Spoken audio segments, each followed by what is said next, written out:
V16 अध्याय 151 तीव्र विकास का लाभ। चूंकि यह पक्षी जंगल में स्वतंत्र रूप से पला बढ़ा था, इसलिए सबसे कठिन काम था इसकी गुणवत्ता को बढ़ाना। यहाँ तक कि कुछ ऐसे भी थे जो जंगल में स्वतंत्र रूप से बड़े हुए। हालांकि प्लेटिनम तक पहुंचने पर वे केवल एलीट थे और डायमंड तक पहुंचने पर फ्लॉलेस। जंगली परियों की गुणवत्ता बढ़ाने के लिए एक लंबी प्रक्रिया की आवश्यकता थी, लेकिन यदि उन्हें सौभाग्यपूर्ण अवसर मिले तो वे ऐसा करने में सक्षम हो सकते हैं। यही कारण था कि क्रिएशन मास्टर्स जंगली फे को आकर्षित करने के लिए स्पिरिट अमृत बनाने के लिए सभी प्रकार की आध्यात्मिक सामग्री का उपयोग कर सकते थे। स्पिरिट अमृत में शुद्ध स्पिरिट क्यूई होती थी जो जंगली फे के लिए एक सपना था। सभी जीवधारी विकसित होना चाहते थे और अपनी गुणवत्ता बढ़ाना चाहते थे। निरंतर विकसित होने की यह प्रवृत्ति जीवन के इतिहास में हजारों प्रजातियों के विकास द्वारा निर्मित जीवन की महान कविता की आधारशिला थी। विकसित होने की इच्छा की प्रवृत्ति जन्म से ही हर परी की आत्मा में अंकित थी। इसलिए केवल सृजन मास्टर्स जो परियों को विकसित करने और उनके ग्रेड और गुणवत्ता को बढ़ाने की क्षमता रखते थे, उन्हें विशेष रूप से जंगली परियों द्वारा पसंद किया गया था। हालांकि एसिड कोरोजन क्वीन भी एक स्रोत प्रकार का जीवन रूप था और वास्तव में एक सच्चा फी नहीं था, लेकिन उसे इस कठिन रास्ते पर चलना ही था। सौभाग्य से लिन युआन की बदौलत यह आसानी से इस कठिनाई को दूर कर देगा। जब एसिड कोरोजन क्वीन मधुमक्खी कांस्य तक पहुंच गई तो लिन युआन की मदद से इसे किंवदंती तक उठाया जा सका।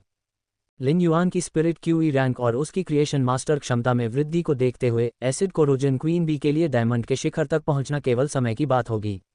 इस प्रकार एसिड कोरोजन क्वीन बी के लिए केवल एक ही चीज़ मुश्किल थी, वह थी विल पावर रून को समझना। ये वास्तव में वही था जो लिन युआन देखना चाहता था। चूंकि एसिड कोरोजन क्वीन मधुमक्खी ने अपनी क्षमता को अधिकतम करने के लिए लिन युआन की अन्य परियों की तरह कांस्य में एक काल्पनिक नस्ल में विकसित होने के लिए इच्छाशक्ति रून को सम्मिलित नहीं किया था, इसलिए लिन युआन बिना किसी चिंता के इसे उन्नत कर सकता था। यदि एसिड कोरोजन क्वीन मधुमक्खी का विकास काल्पनिक नस्ल में नहीं हुआ होता तो उसके लिए उसे उन्नत करना भी आसान था। इससे निस्संदेह लिन युआन की वर्तमान लड़ाकू शक्ति की कमी की भरपाई हो गई। सी रैंक स्पिरिट क्यूई पेशेवर के रूप में लिन युआन की क्षमता को देखते हुए एसिड कोरोजन क्वीन मधुमक्खी जैसे स्रोत प्रकार के जीवन रूप को सोने में बढ़ाना आसान था। गोल्ड लीजेंड स्रोत प्रकार एसिड कोरोजन क्वीन मधुमक्खी कुछ शिखर गोल्ड फेस से कमतर नहीं थी, जो अभी तक लीजेंड तक नहीं पहुंची थी। इसने लिन युआन को पहले ही रेडियंस 100 सीक्वेंस में लड़ने की योग्यता और रेडियंस फेडरेशन का शीर्ष युवा बनने की लड़ाकू शक्ति प्रदान कर दी थी। एसिड कोरोजन रानी मधुमक्खी रेड थॉर्न के लिए एक उपकरण की तरह थी, जिसे केवल एसिड कोरोजन रानी मधुमक्खी को एक संक्षारक गुहा प्रदान करने की आवश्यकता थी ताकि रानी मधुमक्खी रेड थॉर्न को अपना भगवान मान सके और उसकी सेवा कर सके। रेड थॉर्न के लिए अत्यधिक अम्लीय पाचन तरल पदार्थ और ऊर्जा कोई बड़ी बात नहीं थी। पत्ती के आकार का परी भंडारण बॉक्स जो चंद्र महारानी ने लिन युआन को दिया था, उसमें रेड थॉर्न को प्लेटिनम खिलाने के लिए पर्याप्त आयामी जीवन रूपों का मांस था। एसिड कोरोजन क्वीन मधुमक्खी को खिलाने के लिए आवश्यक ऊर्जा पत्ती के आकार के डायमंड फे भंडारण बॉक्स में आयामी जीवन रूपों के मांस से प्राप्त ऊर्जा की तुलना में महासागर में एक बूंद के समान थी। रेड थॉर्न की सबसे बड़ी समस्या ये थी कि यह स्थिति को जल्दी से उजागर करने और युद्ध शुरू करने में माहिर था। यह एक शक्तिशाली समूह हमला पद्धति से संबंधित था। गोल्ड एसिड कोरोजन क्वीन मधुमक्खी ने एकल लक्ष्य के प्रति रेड थॉर्न की मारक क्षमता की कमी को पूरी तरह से पूरा कर दिया। रेड थॉर्न की लताओं में मारक क्षमता और नियंत्रण शक्ति थी, जो निस्संदेह एसिड कोरोजन क्वीन मधुमक्खी को हमला करने के अधिक अवसर प्रदान करती थी। एकल लक्ष्य युद्ध में अपनी खामियों को दूर करने के लिए एसिड कोरोजन क्वीन मधुमक्खी के साथ सहयोग करने के बाद रेड थॉर्न में भी कोई स्पष्ट कमी नहीं थी। तभी रेड थॉर्न को सचमुच एक भयानक हत्या मशीन माना जाएगा। फूलों के फैले हुए समुद्र में जब बेलें नाच रही थीं, तो वहां एक छिपा हुआ शक्तिशाली स्रोत प्रकार का जीवन रूप था, एसिड कोरोजन क्वीन बी। ये रेड थॉर्न के साथ मिलकर चुपके से हमला कर सकता था और कुछ शक्तिशाली एकल दुश्मनों को मार सकता था। लिन युआन ने एसिड कोरोजन रानी मधुमक्खी के कीट अंडे को वापस डायमंड फे भंडारण बॉक्स में रख दिया।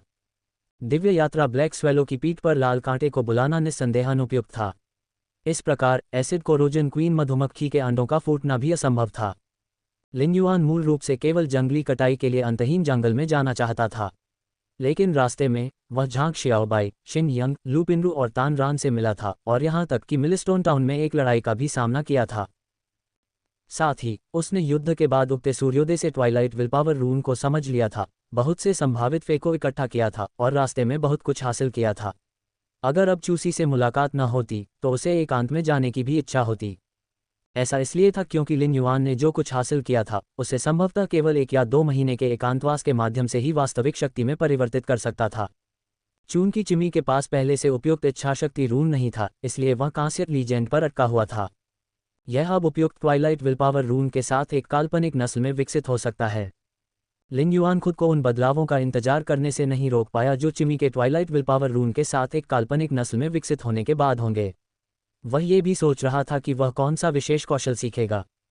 जब कोई परी काल्पनिक नस्ल बन जाती है तो उसके जीवन में एक परिवर्तन आता है। केवल जैस्मिन लिली के काल्पनिक नस्ल में विकास के आधार पर यह स्पष्ट था कि काल्पनिक नस्ल में विकसित होने के बाद एक परी को किस प्रकार का बढ़ावा मिलेगा। लिन युआन को आखिरकार समझ में आ गया कि इतने सारे विशेषज्ञ एकांतवास में क्यों जाना पसंद करते हैं।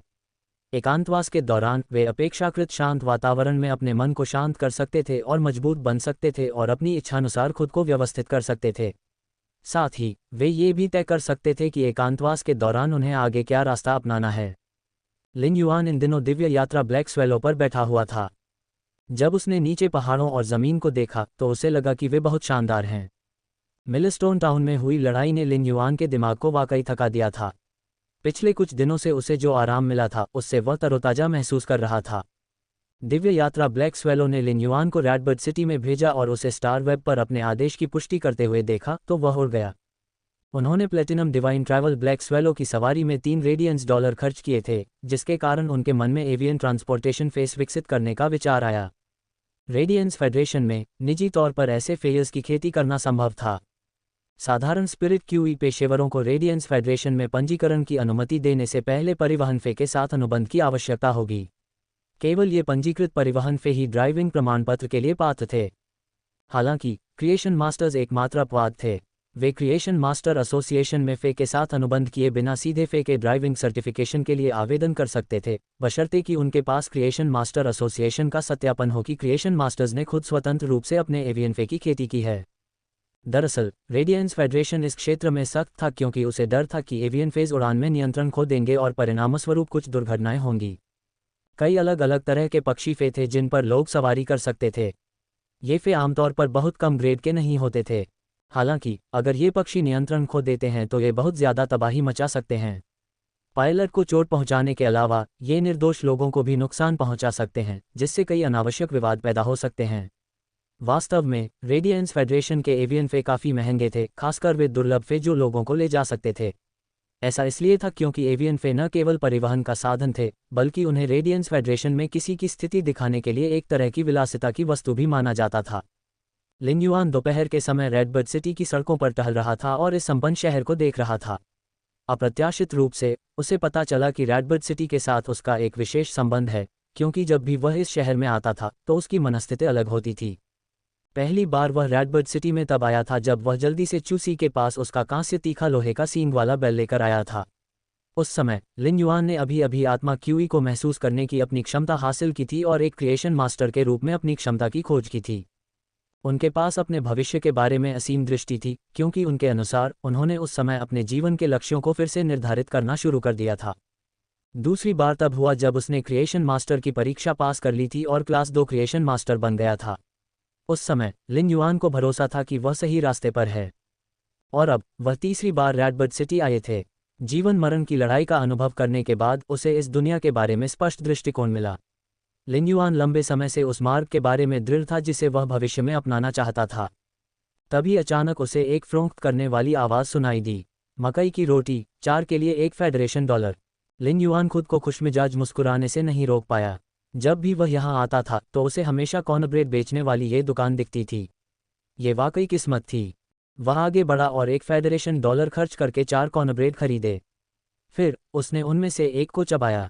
रेडिएंट मून पैलेस में इतने महीनों तक उच्च श्रेणी की आध्यात्मिक सामग्री खाने के बाद लिन युआन को एहसास हुआ कि वह पहले की तुलना में बहुत अधिक चूजी हो गया है। उसे वह मकई की रोटी खाने में मुश्किल हो रही थी जो उसे कुछ महीने पहले स्वादिष्ट लगती थी। यह एक कड़वी मीठी याद थी, लेकिन लिन युआन को लगा कि जब उसने कॉर्नब्रेड का यह टुकड़ा निगला तो यह एक मीठी याद होनी चाहिए। उसके हिसाब से उसका पुराना मजबूत व्यक्तित्व एक मीठी याद थी। लिन युआन ने सिल्वर स्टैमिंग गोल्ड लस्टर कैसिया अमृत की बदौलत अपने शरीर की सारी अशुद्धियां दूर कर ली थीं और खुद को अपने आनुवंशिक मॉडल के हिसाब से पूरी तरह से अनुकूलित कर लिया था। उसके बाद उसका उत्कृष्ट स्वभाव असाधारण हो गया था। उनकी हंसमुख युवा आभा एक प्रकार की अवर्णनीय लापरवाही का एहसास कराती थी और रास्ते में कई लोगों का ध्यान आकर्षित करती थी। लिन युआन एक अनमोल मोती था जो पहले थोड़ा चमक रहा था। वह अपनी यादों की राह पर चला गया था और लंबे समय से एक बेजोड़ सुंदर युवक था। Lin Yuan Redbird intermediate spirit Qi अकादमी में जाने से पहले, जहां चूसी था, उसने कुछ फल खरीदने के लिए स्टोर की एक विशेष यात्रा की। इन ताज़े फलों में कुछ ऐसे भी थे जो आरोही ड्रैगन सिटी और मिलस्टोन टाउन के लिए अद्वितीय थे, जिन्हें रेडबर्ड सिटी में नहीं खरीदा जा सकता था। लिन युआन ये फल शिक्षक बाओ को देने जा रहा था। वह हमेशा उन लोगों को याद रखेगा जिन्होंने कभी उसकी या चूसी की मदद की थी जब वह कमज़ोर था। जब Lin Yuan Redbird intermediate spirit Qi अकादमी के प्रवेश द्वार पर पहुंचा तो उसने चूसी का नंबर डायल किया। जल्द ही चूसी ने फ़ोन उठाया। लिन युआन, तुम मुझे इस समय क्यों बुला रही हो? मैंने अभी अभी अपना प्रशिक्षण वर्ग समाप्त किया है। तुम नहीं जानती कि यह शार्प आयरन हॉर्नबुल कितना शक्तिशाली है। वे वरिष्ठ लोग भी मुझे नहीं हरा सकते। चूसी ने लिन युआन का फ़ोन उठाते ही जल्दी से कहा। लिन युआन अपने सिर के पिछले हिस्से को छूने से खुद को रोक नहीं सका। उसे संदेह था कि क्या चूसी भूल गई है कि वह एक रक्षा प्रकार की आत्मा क्यूई पेशेवर थी।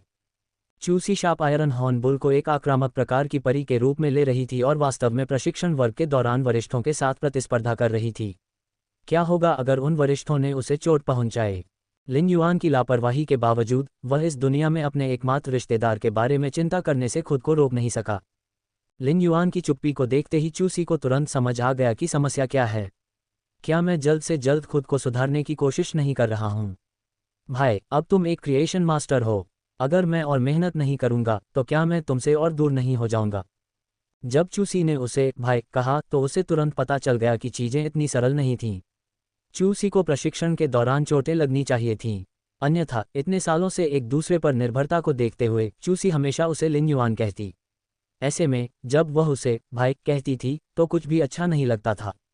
लिन युआन ने जल्दी से जवाब दिया, मैं स्कूल के प्रवेश द्वार पर पहुंच गया हूं। तुम कहाँ हो? मैं जाकर तुम्हें ढूंढूंगा। चूसी पहले तो खुश हुई, लेकिन जब उसने देखा कि शिक्षक उसका इलाज कर रहा है तो वह अपनी जीभ बाहर निकालने से खुद को रोक नहीं सकी। तभी उसकी शिक्षिका ने कहा, चूसी, तुम्हारी बाह में फ्रैक्चर हो गया है। मेरा परी केवल बाहरी चोटों को ही ठीक कर सकता है, इसलिए तुम्हें कुछ समय के लिए अपनी टूटी हड्डियों को ठीक करने की आवश्यकता हो सकती है। जब शिक्षिका ने बात की तो चूसी ने फ़ोन ढकना चाहा, लेकिन लिन युआन ने फिर भी सुना कि उसकी बाह में फ्रैक्चर हो गया है। चूसी खुद को दोषी महसूस करने से नहीं रोक पाया। जब भी लिन युआन उसे बुलाता तो वह हमेशा उसे अपना ख्याल रखने के लिए कहता और वह उसे चिंता न करने के लिए कहती। दुर्भाग्य से उसे इस बार उसकी चोट के बारे में पता चला। चूसी का प्रशिक्षण बहुत कठोर था। वह आमतौर पर अपने वरिष्ठों के साथ युद्ध कौशल का अभ्यास करने के लिए प्रशिक्षण मैदान में होती थी, जिससे अनजाने में उसे छोटी बड़ी चोटें लग जाती थीं। फिर भी उपचार शिक्षक हमेशा उसका इलाज कर सकता था, लेकिन ये पहली बार था जब उसकी हड्डी में फ्रैक्चर हुआ था। भाई रुको, मैं तुम्हें ढूंढने जाऊंगा, लेकिन फ्रैक्चर के इलाज के लिए कुछ आध्यात्मिक सामग्री खरीदने के लिए तुम्हें मेरे साथ चलना पड़ सकता है। चूसी ने अपनी बांह पर नज़र डाली, जिस पर वह कोई बल लगाने की हिम्मत नहीं कर पाई थी और जानती थी कि वह चाहकर भी इस तरह की चोट को छिपा नहीं सकती थी। लिन युआन अब कुछ हद तक निराश थी, क्योंकि चूसी बचपन से ही हमेशा स्थिर रही थी। शार्प आयरन हॉर्नबुल जैसे कठोर रक्षा प्रकार के फे के कारण उसे चोटें कैसे लगीं? लिन युआन हमेशा से चूसी को एक लोहे की बाल्टी में ढालना चाहता था जिसे कोई तोड़ न सके, लेकिन वह हमेशा इस विचार को एक तरफ रख देता था। अब उसे फिर से इस विचार की आवश्यकता महसूस हुई ताकि चूसी को फिर से घायल होने से बचाया जा सके। उसे लोहे की बाल्टी में ढालना आवश्यक था। लिन युआन के स्पिरिट लॉक स्थानिक क्षेत्र में पृथ्वी पाउडर बटरली का कोकून फूट चुका था। उसने अंदर मौजूद सामान्य पृथ्वी पाउडर बटरली को कांस्य वज्र तितली में बदल दिया था। पृथ्वी पाउडर बटरफ्लाई के वज्र बटरफ्लाई में विकसित होने से पहले लिन युआन ने इसे पहले ही एलीट से एपिक में अपग्रेड कर दिया था। इसलिए कांस्य वज्र बटरफ्लाई के लिए 3 तरह के विशेष कौशल थे। इनमें से 2 विशिष्ट कौशल अच्छे नहीं माने जाते थे, इसलिए लिन युआन ने उन्हें छोड़ दिया था। तीसरा विशेष कौशल काउंटर अटैक ट्रेमर लिन युआन को बहुत खुश कर रहा था। यह विशेष कौशल चूसी को प्रतिद्वंद्वी के हमले से बचाव करने की अनुमति दे सकता था, जबकि नुकसान का एक हिस्सा ऊर्जा कंपन के रूप में वापस लौटा सकता था। From the web powered by Zergnet. Megan's out-of-date outfits just keep getting more embarrassing. Candace Cameron viewers most inappropriate outfits had us gasping. वज्र तितली की विशिष्ट क्षमता वज्र शील्ड लक्ष्य के चारों ओर उड़ती है तथा लक्ष्य पर एक मजबूत पारदर्शी वज्र शील्ड को संघनित करती है। ये लिन युआन के दिमाग में लोहे की बाल्टी का प्रोटोटाइप था। वज्र तितली का विशिष्ट कौशल काउंटर अटैक ट्रेमर चूसी को अपनी रक्षा को मजबूत करने में सक्षम बनाएगा, साथ ही उसे जवाबी हमले के कुछ साधन भी प्रदान करेगा। लिन युआन की राय में यह रक्षा प्रकार की आत्मा क्यूई पेशेवर का विकल्प होना चाहिए। वज्र तितली के विपरीत तीक्ष्ण लौह सींग वाला बैल केवल एक नकली रक्षा प्रकार का परी था। चूसी के साथ कुछ चर्चा के बाद लिन युआन ने वज्र तितली को चुना था। अगर वज्र तितली को सही तरीके से विकसित किया जाता तो ये गोल्ड में होने पर जेडाइट तितली में विकसित हो सकती थी। जेडाइट बटरफ्लाई को गोल्ड डिफेंस टाइप फे में सबसे बेहतरीन शील्ड होने की प्रतिष्ठा प्राप्त थी। इसका मतलब यह था कि जेडाइट बटरफ्लाई द्वारा छोड़ी गई शील्ड की कठोरता को गोल्ड डिफेंस टाइप फे में सबसे बेहतरीन माना जाता था। हालांकि यदि वह वज्र तितली को जेडाइट तितली में विकसित करना चाहता था तो उसे भारी मात्रा में संसाधनों और अत्यंत शुद्ध आत्मा क्यूई की आवश्यकता होगी। वर्तमान में लिन युआन के पास केवल चेंगवू के बीटल के आकार के डायमंड फे स्टोरेज बॉक्स से रेडियंस डॉलर थे, इसलिए उसे संसाधनों के बारे में चिंता करने की आवश्यकता नहीं थी। क्रिएशन मास्टर्स शायद अत्यंत शुद्ध स्पिरिट क्यूई प्राप्त करने में सक्षम न हो, लेकिन लिन युआन के लिए यह इससे भी आसान नहीं हो सकता था। उसे केवल अपने शरीर में आध्यात्मिक शक्ति को प्रवाहित करने की आवश्यकता थी। इस प्रकार लिन युआन को चूसी की वज्र तितली को गोल्ड में जेडाइट तितली में विकसित करने का पूरा भरोसा था। फिर भी उन्हें जेडाइट तितली के पौराणिक टूमलाइन सम्राट तितली में विकसित होने के बारे में विस्तार से विचार करना होगा। उस समय लिन युआन ने अपनी बहन को लोहे की बाल्टी में ढालने की योजना बनाई थी। सबसे मोटे कवच का ढेर लगाओ। भले ही उसे सबसे क्रूर मार झेलनी पड़ी हो, लेकिन उसे सबसे बड़ी चोट के साथ जवाबी हमला भी करना पड़ा। और बिल्कुल भी चोट न लगे। एक परिपक्व बड़े भाई को यही करना चाहिए। रेडबर्ड इंटरमीडिएट स्पिरिट क्यूई अकादमी में कक्षाएं अभी भी चल रही थीं, इसलिए स्कूल के सामने बहुत कम लोग थे। प्रवेश द्वार पर एक युवा लड़की का घबराया हुआ सिर दिखाई दिया। युवा लड़की ने प्रवेश द्वार पर खड़े हंसमुख युवा लड़के को देखा और तुरंत खुशी से मुस्कुराई। जैसे ही वह जल्दी से वहां पहुंचना चाहती थी, उसे अचानक कुछ याद आया। उसने तुरंत एक दयनीय मुस्कान बिखेरी और प्यार से कहा, भाई, मैंने तुम्हें बहुत दिनों से नहीं देखा। मुझे तुम्हारी याद आती थी। आना भी थोड़ा गुस्से में थी कि चूसी, एक रक्षा प्रकार की आत्मा क्यूई पेशेवर, ने वास्तव में अपने वरिष्ठों के साथ लड़ाई में खुद को घायल कर लिया था, जिससे उसकी बाह में फ्रैक्चर हो गया था। यदि वह अपने युद्ध कौशल का अभ्यास करना चाहती तो वह सीधे स्टार टॉवर पर चढ़कर लड़ सकती थी। लिन युआन ने कुछ महीनों से चूसी को नहीं देखा था। जब उसने उसे देखा तो उसने अपनी दबी हुई तड़प को बाहर निकाल दिया। जब लिन युआन चेंगवू के गुप्त हमले का शिकार हुआ और मौत के कगार पर था, तो वह केवल चूसी के बारे में सोच सकता था, जो उसका एकमात्र रिश्तेदार था।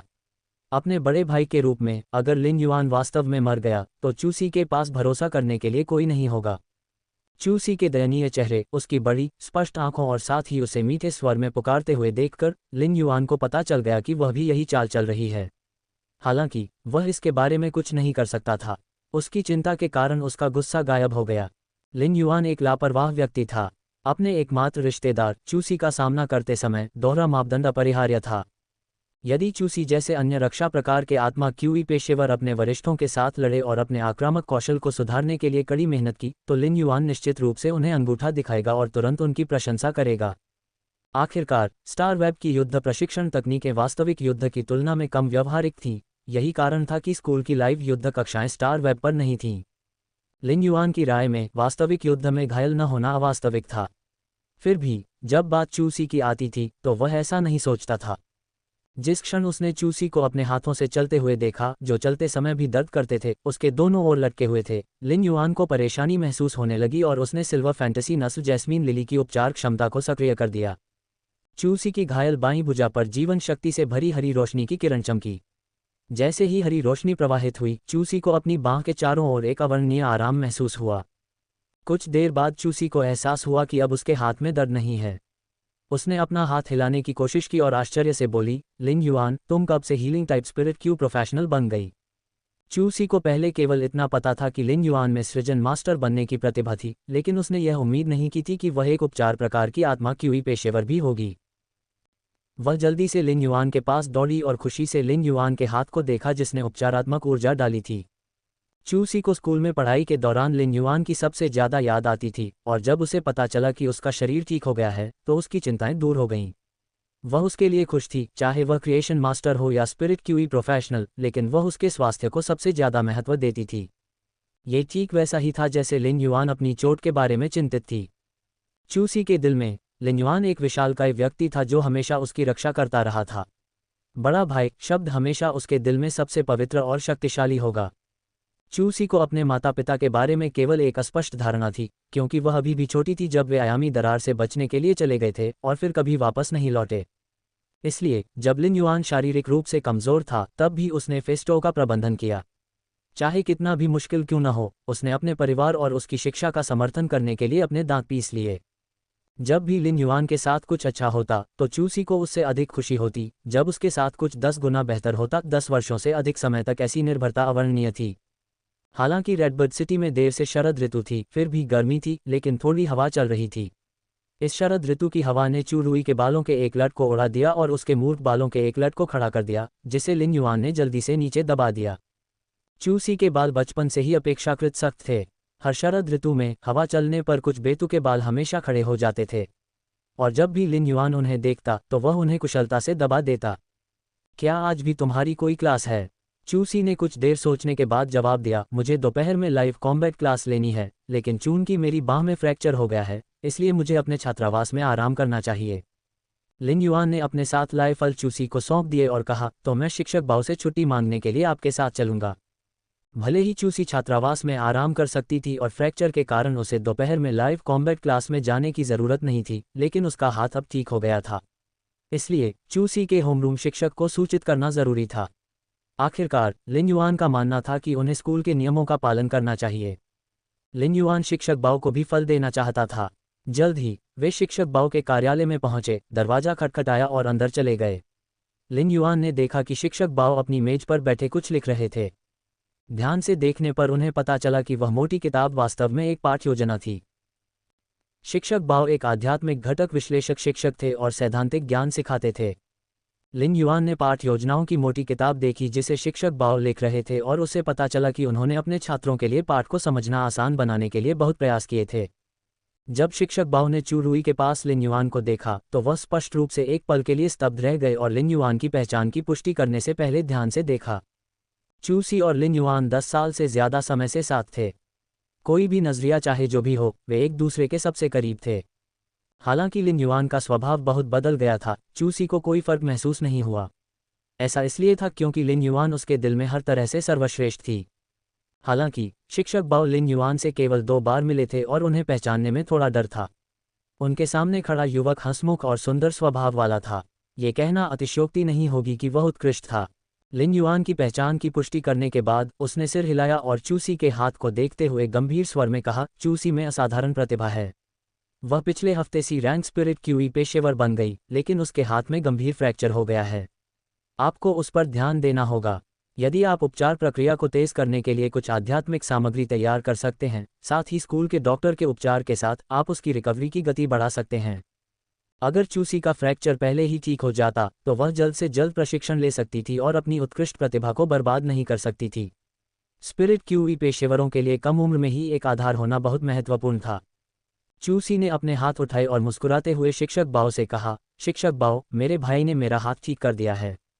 उसने नहीं सोचा कि उसके शब्दों में कुछ भी गलत था, लेकिन शिक्षक बाओ मदद नहीं कर सके, लेकिन लिन युआन को आश्चर्य से देखा। शिक्षक बाओ को उम्मीद नहीं थी कि लिन युआन एक उपचार प्रकार की आत्मा क्यूई पेशेवर होगी, जिसके पास ऐसी शक्तिशाली उपचार क्षमताएं होंगी जो हड्डी की चोटों को ठीक कर सकती हैं। वह हमेशा से एक गंभीर व्यक्ति था, लेकिन जब उसने देखा कि चूसी का हाथ ठीक हो गया है तो वह अपने चेहरे पर मुस्कान लाए बिना नहीं रह सका। उसके झुर्रियों वाले चेहरे पर मुस्कान ने उसके गंभीर चेहरे को थोड़ा और दयालु बना दिया। लिन युआन ने शिक्षक बाओ को अपने आने का उद्देश्य बताया तो शिक्षक बाओ ने अपना हाथ हिलाया और चूसी को विदा लेने की अनुमति दी। जाने से पहले लिन युआन ने चूसी से शिक्षक बाओ की मेज पर फल रखने को कहा। हालांकि लिन युआन के कुछ कहने से पहले शिक्षक बाओ ने फल वापस दे दिए और कहा, उसके अभिभावक के रूप में आपने चूसी को उठाया और फिर भी फल खरीदे। उन्हें ले जाओ, मुझे पाठ योजनाएं लिखनी हैं। फिर उन्होंने पाठ योजनाएं लिखना जारी रखा। लिन युआन ने शिक्षक बाओ के लिए फल छोड़ने का जिक्र नहीं किया। इसके बजाय वह चूसी के साथ कार्यालय से निकल गया। इस दुनिया में हमेशा से कुछ सबसे सम्माननीय लोग रहे हैं जिन्होंने बदले में कुछ भी अपेक्षा किए बिना दूसरों को शिक्षा दी और शिक्षित किया। जैसा कि कहावत है, चांदी जैसे बाल सूर्य और चंद्रमा के विपरीत चलते हैं और निष्ठा और जुनून नए फूलों को सींचते हैं। शिक्षक बाओ शायद भूल गए थे कि उन्होंने अतीत में चूसी को क्या मदद की थी। हालांकि शिक्षक बाओ बहुत ताकतवर नहीं थे और लोगों के बीच एक साधारण व्यक्ति थे, लेकिन वे हमेशा जैड केतली में बर्फ की तरह काम करते थे, महानता की रोशनी से चमकते थे। युआन और चूसी पहले से ही रेडबर्ड इंटरमीडिएट स्पिरिट क्यूई अकादमी के परिसर में टहल रहे थे और अकादमी छोड़ने वाले थे। जून की कक्षाएं समाप्त हो चुकी थीं, इसलिए परिसर हंसी और शोर से भर गया था। उस समय लिन युआन ने अचानक अपने बगल में बैठे दो सहपाठियों को ये कहते सुना, तुमने अब तक सबसे अकेलेपन वाली बात क्या सुनी है? एक अन्य सहपाठी ने बिना सोचे समझे उत्तर दिया, मैं अकेला हूं जिसने अपना होमवर्क जमा नहीं किया है। फिर उन्होंने पूछा, क्या आप जानते हैं कि चरम खेल क्या होते हैं? पहले प्रश्न पूछने वाला छात्र स्पष्ट रूप से एक विशेषज्ञ था और उसने तुरंत उत्तर दिया, जब शिक्षक हमारा होमवर्क एकत्र कर रहे होते हैं तो आप अपना होमवर्क पूरा करने के लिए अन्य सहपाठियों के होमवर्क की नकल करते हैं। लिन युआन ने जब ये सुना तो वह भौंचक्का रह गया। ये दोनों छात्र वाकई बहुत मजाकिया थे। सौभाग्य से उसे चूसी की पढ़ाई के बारे में कभी चिंता नहीं करनी पड़ी। चूसी, जो लिन युआन के बगल में चल रहा था, मुस्कुराना बंद नहीं कर रहा था और जाहिर तौर पर बहुत अच्छे मूड में था। लिन युआन ने चूसी को देखा और कहा, तुम वाकई कमाल हो। तुम सी रैंक स्पिरिट क्यूई प्रोफेशनल बन गए हो, लेकिन तुमने मुझे कॉल में क्यों नहीं बताया? अगर टीचर बाओ ने मुझे नहीं बताया होता तो तुम मुझसे कब तक ये बात छिपाते? चूसी ने अपनी जीभ बाहर निकाली और फिर अपनी नाक सिकुड़ते हुए जवाब दिया, मैं तुम्हें व्यक्तिगत रूप से बताने वाली थी कि तुम मुझसे कब मिलने आओगे, लेकिन टीचर बाओ ने इसे लीक कर दिया। अपनी प्रगति के बारे में खुद को मानसिक शांति देने के अलावा सबसे खुशी की बात शायद लिन युआन के साथ साझा करना था, ताकि उसके निकटतम रिश्तेदार उसकी प्रगति की खुशी में साझा कर सकें। लिन युआन वास्तव में आश्चर्यचकित था। हालांकि वह जानता था कि चूसी में असाधारण प्रतिभा थी, लेकिन उसने उम्मीद नहीं की थी कि वह इतने कम समय में डी रैंक से सी रैंक स्पिरिट क्यूई पेशेवर बन जाएगी। वह जानता था कि वह अलग था। एक स्पिरिट क्यूई पेशेवर की रैंक को अपग्रेड करना फेस को बढ़ाने पर निर्भर करता था, इसलिए उसे चूसी के साथ अपनी तुलना करने की कोई ज़रूरत नहीं थी। हालांकि रेडियंस 100 सीक्वेंस की शीर्ष प्रतिभाएं जैसे सीक्वेंस #3 ओवरफ्लोइंग सी, लॉन्ग ताओ, वर्तमान में केवल शिखर बी रैंक स्पिरिट क्यूई पेशेवर थे। उनके लिए ए रैंक तक पहुंचना बहुत मुश्किल था। चूसी केवल 15 वर्ष का था। जब लॉन्ग ताओ उस उम्र में था तो वह शायद सी रैंक तक नहीं पहुंच पाता। तभी चूसी ने धीरे से कहा, लिन युआन, मुझे लगता है कि सी रैंक स्पिरिट क्यूई पेशेवर तक पहुंचने के बाद मैंने इच्छाशक्ति रून को समझ लिया है। ऐसा कहने के बाद चूसी ने अपनी आध्यात्मिक ऊर्जा प्रसारित की। एक गहरे धातुई चमक वाला इच्छाशक्ति रून उसके आध्यात्मिक मन से निकला और उसके चारों ओर चक्कर लगाने लगा। लिन युआन का आश्चर्य अभी भी खत्म नहीं हुआ था और उसने उम्मीद नहीं की थी कि चूसी उसे फिर से कोई आश्चर्य देगा। चूंकि चूसी ने 15 वर्ष की उम्र में ही इच्छाशक्ति रून को समझ लिया था, इसका अर्थ था कि अब वह एक काल्पनिक नस्ल के फी को अपने अधिकार में ले सकती थी। यद्यपि एक आत्मा क्यूई पेशेवर और उनके अनुबंधित फे के ग्रेड के बीच कोई पूर्ण सीमा नहीं थी, फिर भी वे निकट से संबंधित थे। उदाहरण के लिए, डी रैंक स्पिरिट क्यूई पेशेवर केवल कांस्य फे को ही नियंत्रित कर सकते हैं, सी रैंक स्पिरिट क्यूई पेशेवर केवल स्वर्ण फे को ही नियंत्रित कर सकते हैं, बी रैंक स्पिरिट क्यूई पेशेवर प्लेटिनम फे को नियंत्रित कर सकते हैं, जबकि ए रैंक स्पिरिट क्यूई पेशेवर हीरा फे को नियंत्रित कर सकते हैं। फेयों को सुजन तक पहुंचने के लिए उनके ठेकेदारों को एस रैंक तक पहुंचने की आवश्यकता थी। यदि आत्मा क्यू पेशेवर मानक तक नहीं पहुंच सके और अपने फेय ग्रेड को नहीं बढ़ा सके तो वे संभवतः बहुत शर्मनाक स्थिति पैदा कर सकते हैं। उदाहरण के लिए, उनकी आध्यात्मिक ऊर्जा भार और पतन को झेलने में सक्षम नहीं होगी। जैसे जैसे स्पिरिट क्यूई पेशेवर अपनी रैंक बढ़ाते जाएंगे, उनकी आध्यात्मिक ऊर्जा और उनके शरीर में स्पिरिट क्यूई भी बढ़ती जाएगी। अगर उनके पास कुछ अनुबंधित फेय होते तो उनकी आध्यात्मिक ऊर्जा मुश्किल से बिना पतन के मानक तक पहुंच पाती। फिर भी उनके शरीर की आध्यात्मिक शक्ति निश्चित रूप से फेय के लिए अपने कौशल को जारी करने के लिए आवश्यक खपत को बनाए नहीं रख सकती थी। इसलिए ये हमेशा से ही स्पिरिट क्यूई पेशेवरों के लिए एक बड़ी मनाही रही है जिनके रैंक मानक के अनुरूप नहीं थे, ताकि वे अपने फेय के ग्रेड को बढ़ाने के लिए जल्दबाजी में एक क्रिएशन मास्टर ढूंढ सकें। चूसी वर्तमान में एक सी रैंक स्पिरिट क्यूई पेशेवर थी और गोल्ड फे को संभाल सकती थी। उसकी इच्छाशक्ति रून में एक धातुमय दमनकारी भावना थी और यह स्पष्ट रूप से शार्प आयरन हॉर्न बुल के लिए उपयुक्त थी। उस समय लिन युआन ने अचानक एक सुखद लेकिन अजीब आवाज़ सुनी। लिन युआन, आपकी बहन में वाकई अद्भुत प्रतिभा है। जब वह समय के साथ बड़ी होगी तो उसका भविष्य असीम होगा। भले ही रकबीज की माँ अनुभवी और जानकार थी, लेकिन वह चूसी की प्रतिभा को देखकर आहें भरने से नहीं बच सकी। ये देखने के बाद कि चूसी के पास इच्छाशक्ति रून है, लिन युआन ने उससे गंभीरता से कहा, बाद में शिक्षक बाओ को फ़ोन करें और 10 दिनों की छुट्टी मांगें। लिन युआन ने कुछ नहीं कहा, लेकिन चूसी ने भी कुछ नहीं पूछा। उसने बस टीचर बाओ को बुलाया। ये सुनकर कि चूसी छुट्टी ले रही है, उसने सोचा कि उसके हाथ में कुछ हुआ है, इसलिए उसने बिना किसी हिचकिचाहट के उसकी छुट्टी को मंजूरी दे दी। लिन युआन की अपनी बहन को लोहे की बाल्टी में ढालने की योजना अभी योजना के चरण में ही थी, लेकिन उसकी प्रतिभा के कारण उसे अब इस योजना को लागू करना पड़ा। चूसी का फ़ोन कॉल समाप्त हो चुका था, इसलिए लिन युआन ने उसके सिर को छूने से पहले कहा, चूसी, अब आपको एक शक्तिशाली आत्मा क्यूई पेशेवर कहा जा सकता है। जब चूसी के पास एक काल्पनिक नस्ल की परी थी तो वह वास्तव में शक्तिशाली कहलाने का जोखिम उठा सकती थी। विलपावर रून की आवश्यकता के अलावा कांस्य काल्पनिक नस्ल के फे को लीजेंड में विकसित करना कठिन था। अधिकांश क्रिएशन मास्टर्स ऐसा नहीं कर सकते थे। फेय में भी प्रतिभा थी। असाधारण प्रतिभा वाले लोग क्रिएशन मास्टर्स की मदद के बिना भी उच्च गुणवत्ता तक पहुंच सकते थे। हालांकि ऐसे फेय हमेशा दुर्लभ थे। लिन युआन को यह नहीं पता था कि सृजन मास्टर्स का कौन सा रैंक एक कांस्य फे को किंवदंती में विकसित कर सकता है। एक साधारण श्रेणी 4 सृजन मास्टर स्पष्ट रूप से ऐसा नहीं कर सकता था, और लिन युआन को नहीं पता था कि शीर्ष श्रेणी 4 सृजन मास्टर इसमें सफल हो सकते हैं या नहीं। पेट की चर्बी कैसे कम करें? 7 टिप्स। सामान्य गलतियां जो आपकी त्वचा को ग्लो करने से रोक रही हैं। हालांकि कांस्य पदक पर फेस को लीजेंड में बदलना उनके लिए कोई समस्या नहीं थी।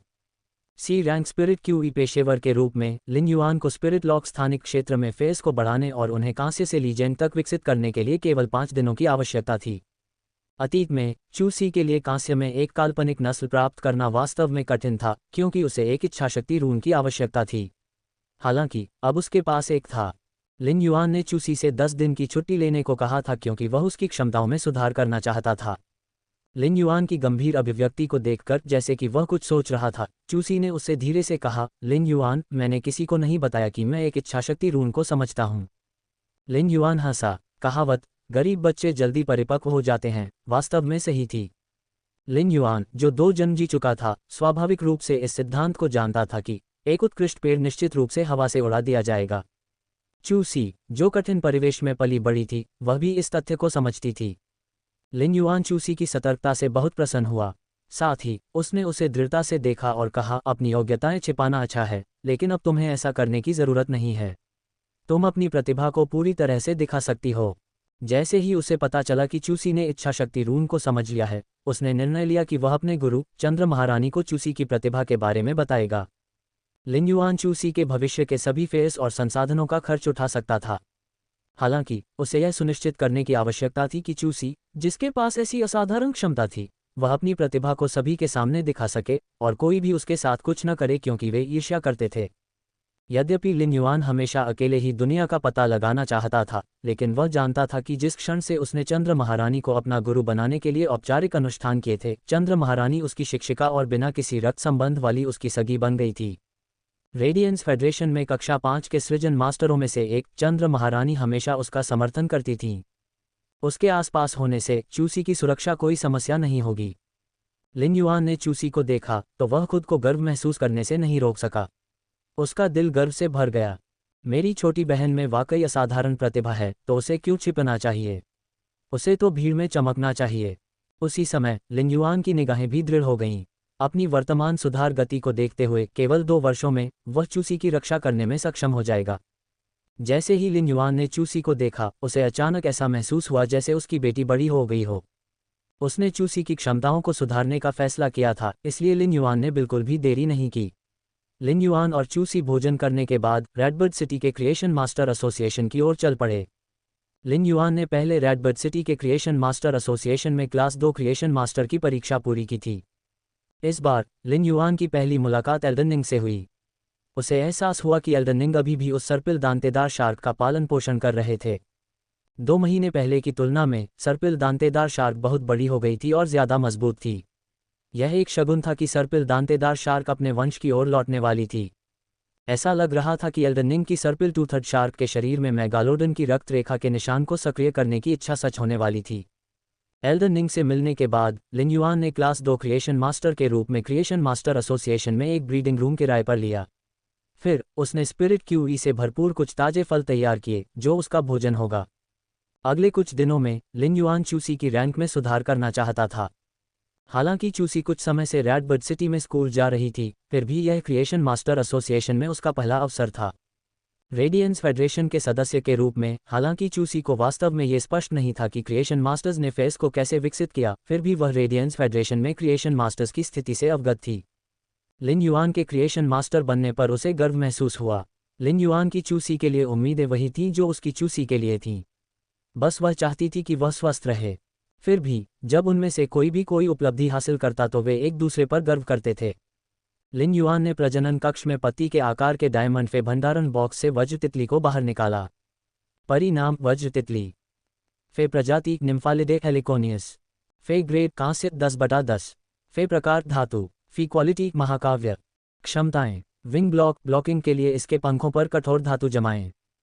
स्टील पैटर्न शील्ड ये लक्ष्य से शीघ्रता से जुड़ जाता है तथा एक ठोस धातु पारदर्शी चौतरफा ढाल बनाता है जो लक्ष्य की गति का अनुसरण कर सकता है। विशिष्ट कौशल जवाबी हमला कंपन। जब हमला किया जाता है तो ये शारीरिक हमलों या जादुई हमलों से होने वाली क्षति के एक हिस्से को ऊर्जा कंपन के रूप में प्रतिक्षेपित करता है। जब उसने इस वज्र तितली को देखा, खासकर इसके विशेष कौशल को, तो लिन युआन बहुत संतुष्ट हुआ और चू सी से कहा, ये वज्र तितली तुम्हारे लिए उपयुक्त है। यह एक रक्षा प्रकार की आत्मा क्यूई पेशेवर के रूप में तुम्हारे कर्तव्यों को पूरा कर सकती है। वज्र तितली के दिखने के बाद चू सी ने केवल एक वयस्क की मुट्ठी के आकार की तितली को अपने चारों ओर फड़फड़ाते हुए देखा। तितली के पंख गहरे धातु की चमक के साथ चमक रहे थे, जिसमें कई धातु के पैटर्न थे। लिन युआन के इशारे पर वज्र तितली उड़कर चू सी के पास आ गई। चू सी ने हाथ बढ़ाया और वह तुरंत उसके हाथ पर आ गिरी। उसने वज्र तितली के साथ कुछ देर तक खेला और फिर उसके साथ अनुबंध किया। चू सी स्वाभाविक रूप से एक रक्षा प्रकार की आत्मा क्यूई पेशेवर के रूप में अपने कर्तव्यों के बारे में बहुत स्पष्ट थी। एक दस्ते में एक रक्षा प्रकार की आत्मा क्यूई पेशेवर को टीम के साथियों के साथ सहयोग करना था और अपने साथियों की रक्षा करने के कर्तव्यों को पूरा करना था। हालांकि शार्प आयरन हॉर्नबुल एक रक्षा प्रकार का फे था, लेकिन यह निस्संदेह एक लड़ाकू श्रेणी का फे था। इसकी बलिदान क्षमता भी केवल चू सी के लिए ही प्रभावी थी। चू सी के पास वर्तमान में केवल शार्प आयरन हॉर्नबुल के साथ अनुबंध था, इसलिए वह रक्षा प्रकार की आत्मा क्यूई पेशेवर के रूप में अन्य लोगों के साथ एक दल बनाने के लिए अयोग्य थी। तथापि वज्र तितली के शामिल हो जाने से यह स्पष्ट रूप से भिन्न हो गया। चू सी ने वज्र तितली के साथ अनुबंध करने के बाद लिन युआन ने उसे शार्प आयरन हॉर्नबुल को बुलाने दिया। जब शार्प आयरन हॉर्नबुल प्रकट हुआ तो उसने मुइंग की आवाज़ निकाली। ये चू सी के हाथों से धीरे से रगड़ा, अभी भी उस चोट के बारे में चिंतित था जो उसे पहले युद्ध में लगी थी। शार्प आयरन हॉर्नबुल जाहिर तौर पर उससे बहुत जुड़ा हुआ था। फिर उसने लिन युआन को देखा और चू सी की ओर मुड़ा। उसके इशारे पर ही वह उसके पास आया। उसने लिन युआन को अभिवादन के रूप में अपना सिर हिलाया। जाहिर है, शार्प आयरन हॉर्नबुल को अभी भी लिन युआन याद है। भले ही उसे याद था कि लिन युआन ने उसे उस समय बचाया था, लेकिन चू सी के अनुबंधित फे बनने के बाद उसने केवल उसकी बातें सुनी। फे में आध्यात्मिकता थी और वे हमेशा अंत तक एक व्यक्ति को चुनते थे। शार्प आयरन हॉर्नबुल की स्थिति देखकर लिन युआन को पता था कि इसे अच्छी तरह से पाला गया था। कांस्य आई से कांस्य इव तक इसका विकास निस्संदेह एक सृजन मास्टर की मदद के बिना तेजी से हुआ था। इसके अलावा शार्प आयरन हॉर्नबेल का शरीर पहले से कहीं ज्यादा मजबूत था, उसके शरीर पर ज्यादा धातुई चमक थी। उसके सिर पर सींग भी ज्यादा तीखे थे। ये स्पष्ट था कि शार्प आयरन हॉर्नबुल ने इतनी अद्भुत वृद्धि के लिए आमतौर पर बहुत सारी धातुएं खाई होंगी। हालांकि चू सी के सामने अब एक विकल्प था, क्योंकि उसने इच्छाशक्ति रून को समझ लिया था जिसमें धातु की प्रबल भावना निहित थी। इच्छाशक्ति रून तीक्ष्ण लौह सींग वाले बैल और वज्र तितली, जिनके साथ उसने अभी अभी अनुबंध किया था, दोनों के लिए बहुत उपयुक्त था। ऐसी परिस्थितियों में एक ठेकेदार के रूप में चू सी को एक विकल्प चुनना पड़ा।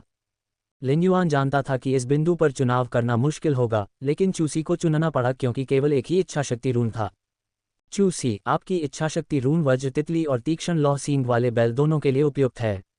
आपके मन में कौन सी परी है जिसे आप काल्पनिक नस्ल में विकसित करना चाहते हैं?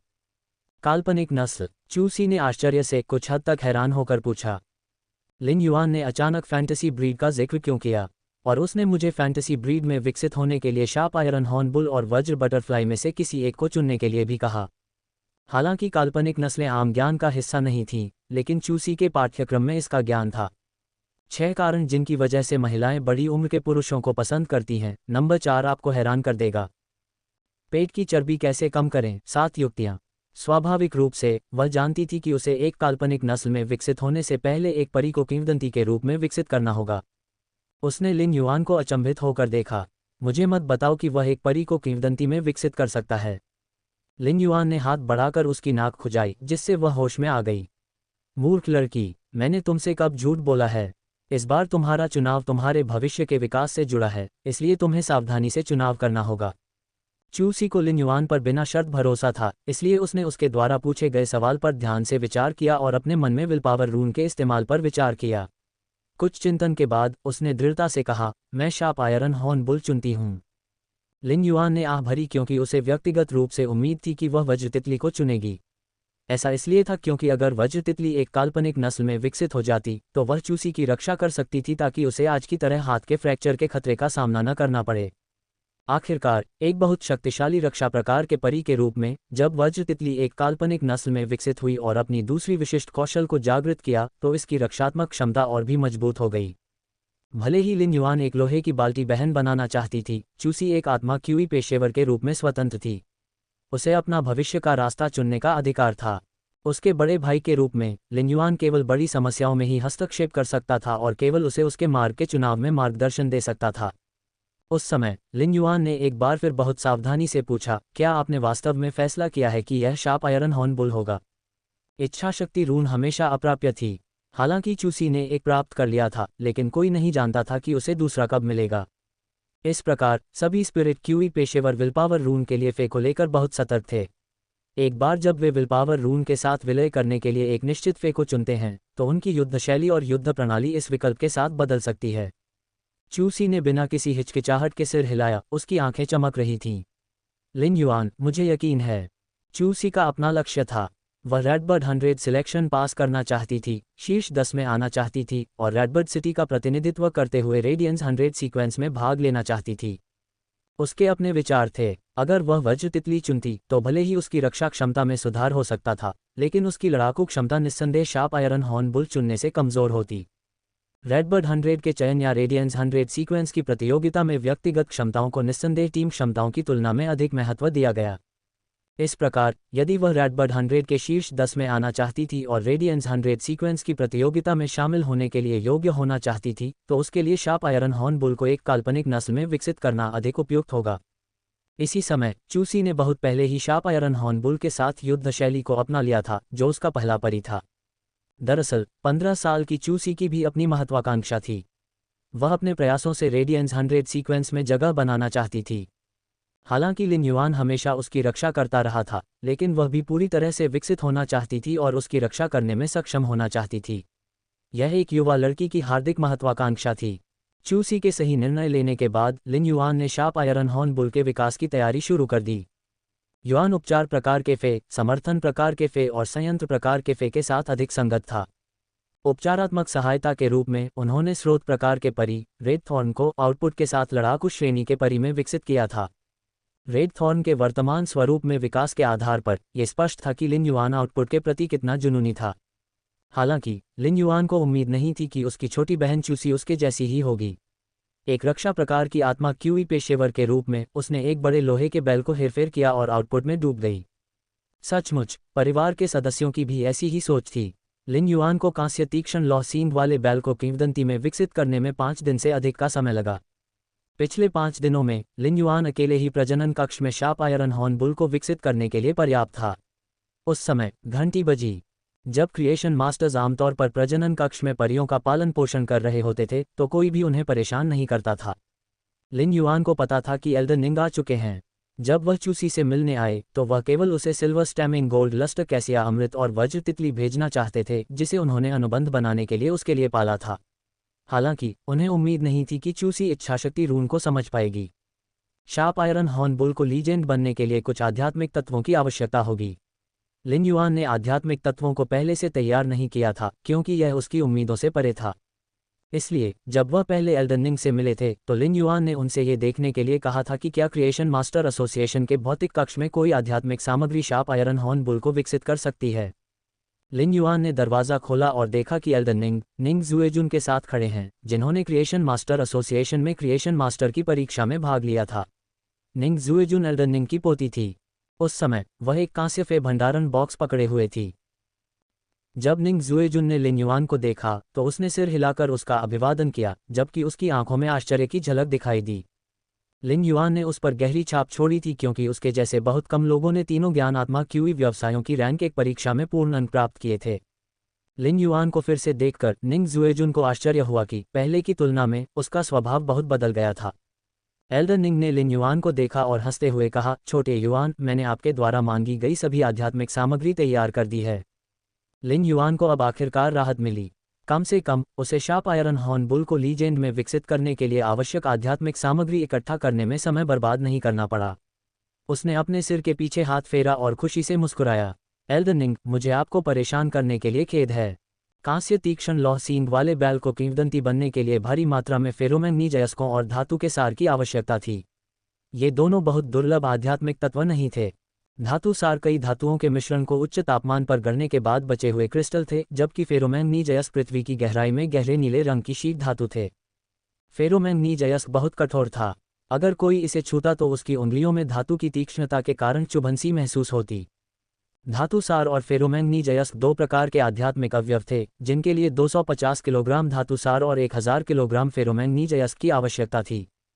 धातु सार की कीमत लगभग $2 500 ग्राम थी, जबकि फेरोमैग्नीज अयस्क की कीमत लगभग $8 500 ग्राम थी।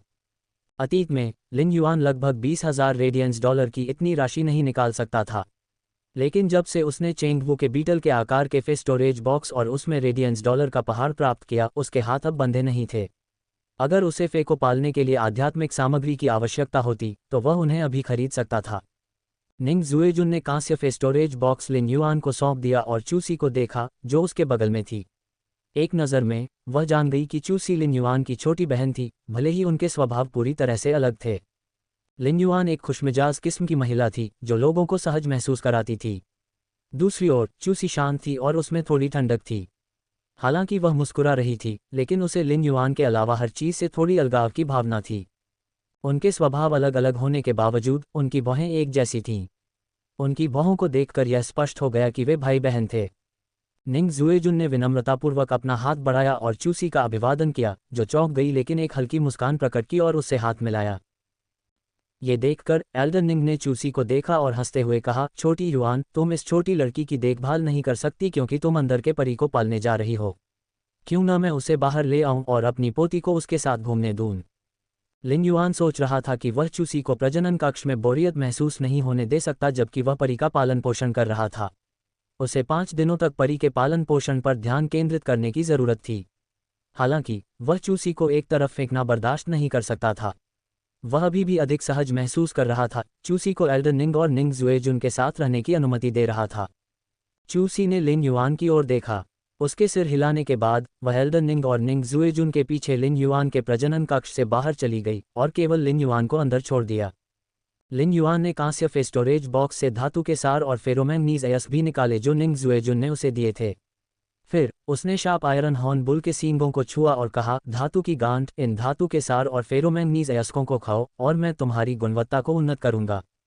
हालांकि शार्प आयरन हॉर्न बुल चिमी जितना बुद्धिमान नहीं था, फिर भी वह लिन युआन की बातों को समझ सकता था। लिन युआन का मतलब समझने के बाद शार्प आयरन हॉर्न बुल ने तुरंत सूंघकर लिन युआन द्वारा जमीन पर रखे गए सभी धातु के सार और फेरोमैग्नीज अयस्कों को निगल लिया। हालांकि ये धातु के सार 250 किलोग्राम के थे और फेरोमैग्नीज अयस्क 1000 किलोग्राम के थे, जो सब बहुत ज्यादा लग रहे थे, लेकिन दोनों बहुत घने और असामान्य रूप से भारी थे। इसलिए वे वास्तव में आकार में छोटे लग रहे थे। जैसे ही तीक्ष्ण लौह सींग वाला बैल खुशी से धातु के सार और फेरोमैग्नीज अयस्कों को खा रहा था, लिन युआन ने उसे देखकर धीरे से मुस्कुराया। लिन युआन की राय में उस समय गंभीर रूप से घायल elite epic sharp rock bull एक बहुत अच्छा सौदा था, क्योंकि वह एक बहुत अच्छा परी था। अब लिन युआन के पास पैसा था, वह आसानी से बहुत सारे रक्षा प्रकार के फे खरीद सकता था जो कि elite epic sharp rock bull से अधिक उत्कृष्ट थे। सौभाग्य से इसने एलीट में बलिदान क्षमता को समझ लिया था, जिससे यह अधिकांश रक्षा प्रकार के परियों से ऊपर हो गया। उस समय जब लिन युआन का शरीर ठीक हो गया था और वह आत्मा क्यूई को महसूस कर सकता था, उसके पास संसाधन इकट्ठा करने का समय नहीं था। इस प्रकार उसके लिए चूसी के लिए रक्षा प्रकार का फे तैयार करना वास्तव में कठिन था। एक बड़े भाई के रूप में लिन युआन को भी दोषी विवेक नहीं था। उस समय उसने कहा था, मैं तुम्हें सर्वश्रेष्ठ नहीं दे सकता, लेकिन यह वह सर्वश्रेष्ठ है जो मैं तुम्हें अभी दे सकता हूँ। शार्प आयरन हॉर्न बुल अपनी बलिदान क्षमता के कारण बहुत बदल गया था। अब ये जीवन में अपने दूसरे कायापलट से गुजरने वाला था, जो चूसी के जीवन में भी एक अत्यंत महत्वपूर्ण उत्थान था। तीक्ष्ण लौह सींग वाले बैल के शरीर की प्रत्येक कोशिका ने लिन युआन द्वारा उसके शरीर में प्रवाहित की गई शुद्ध आध्यात्मिक शक्ति को शीघ्रता से अवशोषित कर लिया। ऐसा प्रतीत होता है कि तीक्ष्ण लौह सींग वाले बैल की कोशिकाएं इस शुद्ध आध्यात्मिक शक्ति से सक्रिय हो गई थीं और भूख की स्थिति में थीं, तथा अपने पेट में मौजूद धातु के तत्वों और फेरोमैग्नीज की ऊर्जा को अवशोषित करने के लिए छटपटा रही थीं। समय उड़ गया और लिन युआन ने इन 5 दिनों में बहुत कम आराम किया। उसी समय तीक्ष्ण लौह सींग वाला बैल अचानक मिमियाने लगा। शार्प आयरन हॉर्न बुल जो लगभग 3 मीटर का था, अब 3.5 मीटर का हो गया है और भी मजबूत हो गया है। इसके सींग और भी तीखे हो गए हैं क्योंकि उनमें धातु जैसी चमक है। कांस्य शार्प आयरन हॉर्न बुल आखिरकार लीजेंड बन गया। इसके बाद चूसी को विलपावर रून को शार्प आयरन हॉर्न बुल के साथ मिलाना पड़ा ताकि इसे एक काल्पनिक नस्ल में विकसित किया जा सके। दोपहर के समय चूसी और निंग जुएजुन साथ में खाना खाकर वापस लौटे। पिछले कुछ दिनों से चूसी के साथ घुलने मिलने के बाद निंग जुएजुन को हमेशा ऐसा लगता था कि वह बार बार अपनी इंद्रियों को तरोताजा कर रही है। पहले तो निंग जुएजुन को लगा कि चूसी लिन युआन के अलावा हर चीज़ से उदासीन और अलग थलग है, लेकिन उसके साथ बातचीत करने के बाद निंग जुएजुन को एहसास हुआ कि ऐसा नहीं था। उसे अलगाव की कोई हल्की सी भावना भी महसूस नहीं हुई। निंग जुएजुन को अंततः समझ में आ गया कि अलगाव की भावना वास्तव में उसके चरित्र से उत्पन्न हुई थी, जिसमें वह किसी भी ऐसी चीज़ के बारे में चिंता नहीं करना चाहती थी जो उससे संबंधित नहीं थी, साथ ही उसमें शर्म का भाव भी था। एल्डर निंग हमेशा की तरह इन दिनों सर्पिल टूथड शार्क का पालन पोषण कैसे करें इस पर शोध कर रहे थे। इसलिए निंग जुएजुन हमेशा चूसी के साथ रहता था, चाहे वे खा रहे हों या आराम कर रहे हों, और वे धीरे धीरे दोस्त बन गए। चूसी, हम कल यहाँ खाना खाने नहीं जा रहे हैं। उन्हें अपने ठंडे व्यंजनों में इतना लहसुन क्यों डालना पड़ता है? मुझे अभी भी दोपहर में क्रिएशन मास्टर की परीक्षा के लिए कुछ नए लोगों का ध्यान रखना है। निंग जुएजुन ने मुंह बनाया। निंग जुएजुन की बात सुनकर चूसी ने अपनी जेब से तरबूज के स्वाद वाली हार्ड कैंडी का एक टुकड़ा निकाला। इसमें तरबूज का बहुत ताज़ा स्वाद था और मुंह में लहसुन की तेज गंध को छुपा सकता था। चूसी को हमेशा अपनी जेब में हार्ड कैंडी का एक टुकड़ा रखने की आदत थी, क्योंकि लिन युआन को समय समय पर चक्कर आते थे, क्योंकि उसका शरीर कमज़ोर था या फिर एक छोटी सी दुकान को बनाए रखने के दैनिक श्रम के कारण उसका रक्त शर्करा कम था। जब लिन युआन को चक्कर आता तो वह उसे हार्ड कैंडी दे देती थी। हालांकि लिन युआन का शरीर अब फिर से स्वस्थ हो गया था, लेकिन चूसी ने अभी भी अपनी लगभग 10 साल पुरानी आदत को बरकरार रखा था। जब निंग जुएजुन ने चूसी को उसे हार्ड कैंडी देते हुए देखा तो उसकी आंखें चमक उठीं और उसने उसे अपने मुंह में डाल लिया और फिर अतिशयोक्ति से कहा, चूसी, तरबूज के स्वाद वाली हार्ड कैंडी का स्वाद बहुत अच्छा है। ये चॉकलेट से कहीं बेहतर है। क्रिएशन मास्टर एसोसिएशन की पहली मंजिल पर हॉल में 2 स्पिरिट क्यूई प्रोफेशनल बैठे थे। वे 20 की उम्र की महिलाएं लग रही थीं और बहुत सुंदर कपड़े पहने हुए थीं। उन्हें अपने फे को पोषित करने के लिए क्रिएशन मास्टर से अपॉइंटमेंट लेना चाहिए था। उस समय चूसी ने अचानक लंबे बालों वाली महिला आत्मा क्यू पेशेवर को ये कहते हुए सुना, कल रात मेरी सबसे अच्छी दोस्त ने मुझसे आंसू भरी आवाज़ में शिकायत की कि उसके 8 साल के प्रेमी ने उसे धोखा दिया है। दूसरी छोटी बालों वाली महिला आत्मा क्यू पेशेवर स्पष्ट रूप से दिलचस्पी ले रही थी और जवाब दिया, किस कारण से? उसने उसे धोखा क्यों दिया? 8 साल इतने लंबे होते हैं कि उन्हें पहले से ही बच्चे होने चाहिए। लंबे बालों वाली महिला आत्मा क्यू पेशेवर अपने आत्मा क्यू कपड़ों पर सजावट के साथ छेड़छाड़ कर रही थी और बड़ी अवमानना के साथ कह रही थी, कोई भी अच्छा आदमी नहीं है। दूसरे आत्मा क्यू पेशेवर ने जल्दी से जवाब दिया, हाँ, मुझे भी ऐसा ही लगता है। अन्यथा मैं हमेशा सिंगल नहीं रहता। जैसे ही उसने बोलना समाप्त किया, उसके बगल में बैठी लंबे बालों वाली महिला आत्मा क्यूई पेशेवर ने आह भरते हुए कहा, पूरे 8 साल का रिश्ता। आश्चर्य की बात है कि वह मेरे एक भी प्रलोभन का विरोध नहीं कर सका। ये बातचीत सुनने के बाद निंग जुएजुन को खांसी आने लगी। उसके मुंह में तरबूज के स्वाद वाली सख्त कैंडी से उसका दम घुटने लगा। चूसी ने एक अजीब सा चेहरा दिखाया और अपने दिल में सोचने से खुद को रोक नहीं पाए, क्या ये वयस्कों की दुनिया है? ये बहुत डरावना है। सौभाग्य से मैं अभी एक बच्ची हूँ। दोपहर में निंग जुएजुन ने उन नए लोगों का स्वागत किया जो क्रिएशन मास्टर परीक्षा देने आए थे।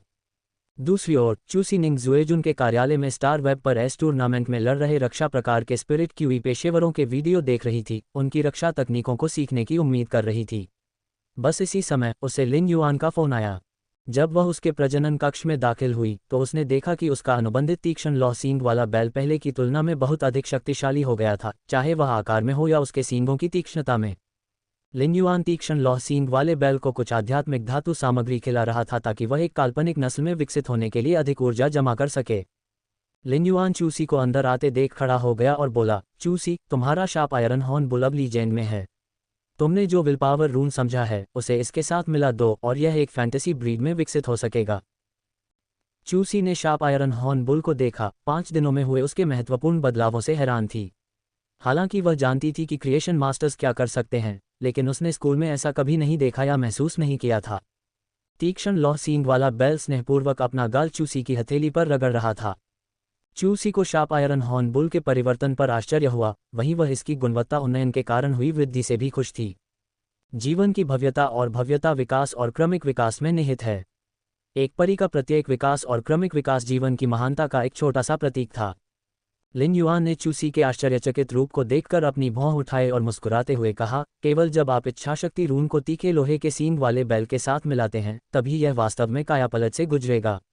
चूसी, आप इच्छाशक्ति रून के संपर्क में कैसे आए और इसे कैसे समझा?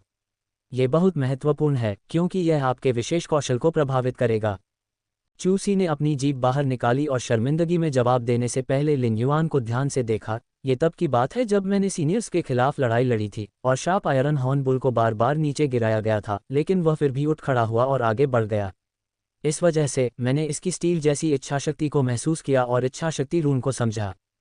लिन युआन ने अपना माथा पकड़ लिया। वह और क्या कह सकता था? चूसी ने अपनी इच्छाशक्ति रून को कठोरता से बाहर निकाल लिया था। क्या अपनी बहन को लोहे की बाल्टी में ढालने की उसकी योजना इस समय विफल हो गई थी? लिन युआन ने चूसी के सतर्क भाव को देखा और उसके सिर के बालों को सहलाते हुए कहा, मैं तुम्हारे रास्ते में तुम्हारे पीछे रहूंगी, इसलिए बस गर्व से आगे बढ़ो। चूसी ने मुस्कुराते हुए सिर हिलाया। फिर उसने मन ही मन कहा, भाई, मैं भी तुम्हें बताना चाहती हूँ कि मैं तुम्हारे पीछे खड़ी हो सकती हूँ। भले ही मैं तुम्हारी रक्षा न कर सकूं, लेकिन मुझे लगता है कि मैं तुम्हारी मदद कर सकती हूं और तुम्हारे साथ कंधे से कंधा मिलाकर लड़ सकती हूं। उसने आध्यात्मिक स्थानिक क्षेत्र से इच्छाशक्ति रून को बुलाया। जब उसने इसे पहले बाहर बुलाया था तो यह चमक कर निकल गया था, इसलिए लिन युआन को इसे ध्यान से महसूस करने का मौका नहीं मिला था। लेकिन अब इस हरे काले विलपावर रून ने अदम्य इच्छाशक्ति और एक समृद्ध धातु भावना को सामने लाया जिसने लिन युआन को प्रेरित किया।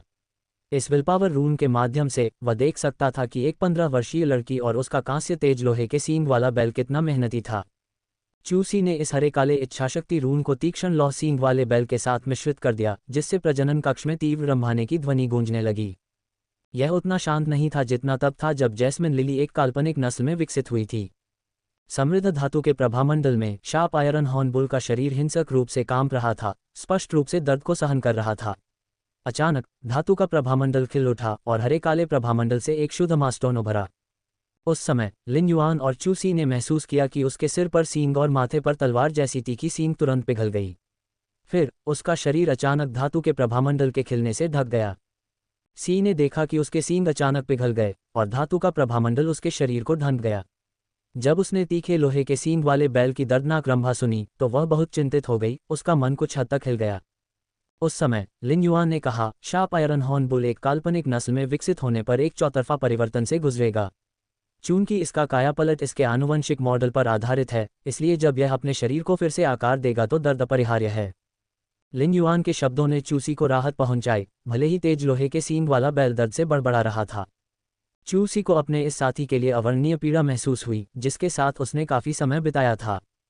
ये हरा काला धातु का प्रभामंडल असामान्य रूप से मोटा था, लेकिन शुद्ध मास्टोन की एक गेंद इससे उठी और धातु के प्रभामंडल में बहने लगी, इससे पहले कि एक तरह की ऑब्सीडियन जैसी चमक उभरी। धीरे धीरे ऑब्सीडियन जैसी चमक ने हरे काले धातु के प्रभामंडल की जगह ले ली। फिर एक ऐसी आवाज आई जिसने प्रजनन कक्ष को भी हिला दिया। यह ऑब्सीडियन जैसी चमक संघनित होने से पहले बेचैन हो गई और शार्प आयरन हॉर्नबुल की आंखों ने इसे पूरी तरह से अवशोषित कर लिया। उस समय चूसी की आश्चर्य भरी चीख के साथ काल्पनिक नस्ल के शार्प आयरन हॉर्नबुल ने अंततः अपना रूप प्रकट किया। यदि पहले तीक्ष्ण लौह सींग वाले बैल के पास भारी कवच के साथ तीक्ष्ण सींग थे, तो वर्तमान में उसके शरीर में युद्ध की प्रबल सौंदर्यात्मकता व्याप्त थी, जो आगे बढ़ने के दृढ़ संकल्प के साथ उभरती हुई इस्पात जैसी इच्छाशक्ति के पीछे छिपी हुई थी। शार्प आयरन हॉर्नबुल का हरा काला शरीर काला हो गया, जो सिर्फ शुद्ध काला नहीं था, बल्कि यह एक ऑब्सीडियन जैसा चमकीला भाग था, जहां प्रकाश की किरण से सभी तरह के रंग निकलते थे। जब लिन युआन ने शार्प आयरन हॉर्नबुल को देखा तो उसे अचानक एहसास हुआ कि यह एक काल्पनिक नस्ल में विकसित होने के बाद अचानक सौंदर्यवादी हो गया था। ये वास्तव में 5 रंगों वाले काले रंग का था, लेकिन यह अवश्य कहा जाना चाहिए कि शार्प आयरन हॉर्नबुल की ऑब्सीडियन जैसी बॉडी चिकनी धातु रेखाओं के सौंदर्य के साथ मिलकर इसके भारीपन को दूर कर देती है। अब उसकी निगाह से ही ऐसा लग रहा था कि वह एक दबंग और दृढ़ निश्चयी जानवर है। शार्प आयरन हॉर्नबेल के पिघले हुए सींग विकसित नहीं हुए और वहां 2 ब्लैक होल रह गए। तीक्ष्ण लौह सींग वाले बैल की मंशा थी कि छेदों से निकलने वाला धातु तत्व उसके सिर पर विभिन्न प्रकार के सींग बना देगा। अपने पूर्ण विकास के बाद वह चूसी के पास आया और प्यार से अपने सिर से उसके हाथों को रगड़ने लगा। अतीत में तीक्ष्ण लौह सींग वाले बैल को हर बार उसके संपर्क में आने पर बहुत सावधान रहना पड़ता था, क्योंकि उसके तीखे सींग उसके हाथ को काट देते थे। एक काल्पनिक नस्ल में विकसित होने के बाद शार्प आयरन हॉर्नबुल को अब चूसी को चोट पहुंचाने की चिंता करने की जरूरत नहीं थी। ऐसा इसलिए था क्योंकि उसका सींग तत्वीकृत हो गया था और लड़ाई के दौरान उसके इरादे के आधार पर संघनित हो जाता था। लिन युआन की राय में तत्वयुक्त सींग उसके पिछले सींगों की तुलना में बहुत अधिक शक्तिशाली थे। Fantasy breed sharp iron horn के सींग पहले से कहीं ज्यादा तीखे और सख्त थे, लेकिन इसके एलिमेंटलाइज्ड सींगों की ताकत कठोरता और तीखेपन में नहीं थी, बल्कि यह अपनी इच्छानुसार अपना रूप, लंबाई और दिशा बदलने की क्षमता में थी। शार्प आयरन हॉर्न को आक्रमण करते समय लक्ष्य पर अधिकतम क्षति या बचाव के लिए अपने सींगों के कोण को समायोजित करना पड़ता था। वर्तमान में जब ये लक्ष्य के कमजोर स्थान की ओर बढ़ता था तो यह अपने तीखे सींगों को नियंत्रित कर सकता था और उन्हें सभी प्रकार के रूपों में संघनित कर सकता था, इतनी तेजी से कि इसे चकमा देना मुश्किल था।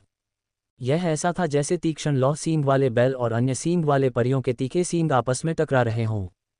जबकि तीक्ष्ण लौह सींग वाला बैल अवरोध उत्पन्न करने के लिए अपने तात्विक सींगों का प्रयोग करता था, ये तुरंत ही एक तीक्ष्ण काले सींग को संघनित कर लक्ष्य की आंखों में घुस सकता था या यहाँ तक कि खोपड़ी और मस्तिष्क को भी भेद सकता था। चूसी शार्प आयरन हॉर्न में परिवर्तन महसूस कर रही थी जब उसकी आंखें आश्चर्य से चमक उठीं। लिन युआन ने शार्प आयरन हॉर्न के वास्तविक डेटा की जांच शुरू करने के लिए मोबियस की वास्तविक डेटा क्षमता का उपयोग किया।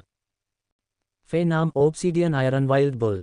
आत्मा जीवनरूप प्रजातियां, सींग वाली प्रजातियां, बैल प्रजातियां। फे ग्रेड कांस्य 10/10। फे प्रकार धातु। फे क्वालिटी फैंटेसी आई।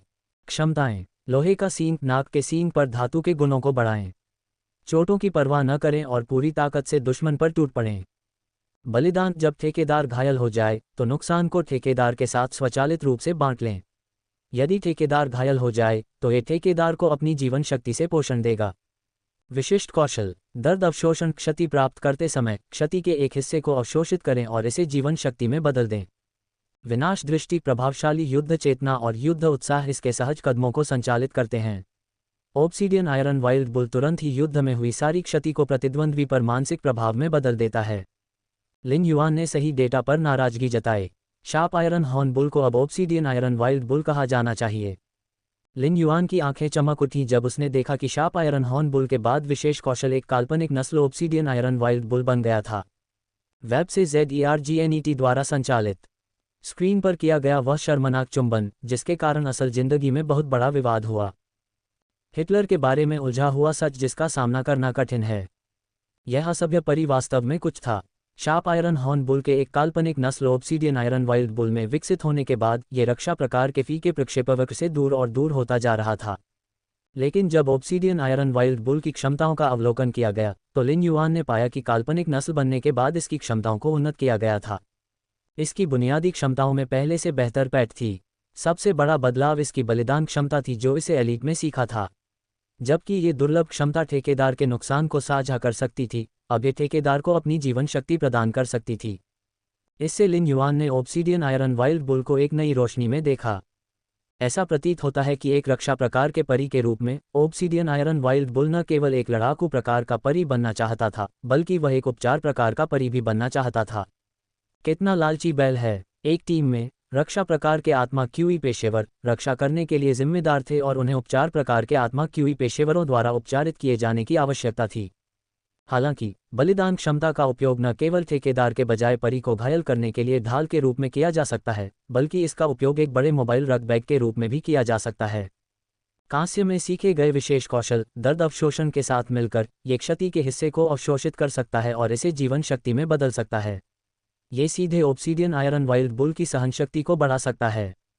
अपनी उत्कृष्ट उपचार प्रणाली और काल्पनिक नस्ल बनने के बाद सीखे गए विशिष्ट कौशल के कारण ओब्सीडियन आयरन वाइल्ड बुल सबसे तेज तलवार में बदल गया था। किसी को नहीं पता था कि युद्ध में उसे कितना नुकसान होगा। हमला होने के बाद ओब्सीडियन आयरन वाइल्ड बुल क्षति का कुछ हिस्सा अवशोषित कर सकता है और अपनी जीवन शक्ति को फिर से भर सकता है। यदि प्रतिद्वंद्वी इसे एक बार में नहीं मार सकता है तो यह एक अजेय कॉकरोच से अलग नहीं होगा। इसके विनाशकारी दृष्टि के आधार पर यदि ओब्सीडियन आयरन वाइल्ड बुल ने युद्ध के दौरान हुई क्षति से अपनी आंखों के माध्यम से एक मानसिक हमला किया तो इससे प्रभावित होने वाले फे या स्पिरिट क्यूई पेशेवर संभवतः मूर्ख बन जाएंगे या यहां तक कि मर भी जाएंगे। लिन युआन ने पाया कि ओब्सीडियन आयरन वाइल्ड बुल केवल एक रक्षा प्रकार का परी था जो हमला कर सकता था और उपचार कर सकता था, लेकिन ये सब एक कठोर परी होने के लिए था। लिन युआन ने ओब्सीडियन आयरन वाइल्ड बुल को अपनी छोटी नोटबुक में दर्ज किया और उस पर चूसी की कठोरता को दोषी ठहराया। हालांकि तब उसे एहसास हुआ कि ओब्सीडियन आयरन वाइल्ड बुल की दुर्लभ बलिदान क्षमता और वज्र तितली उसकी बहन को लोहे की बाल्टी में बदलने की योजना में उसकी मदद करने में सक्षम थी।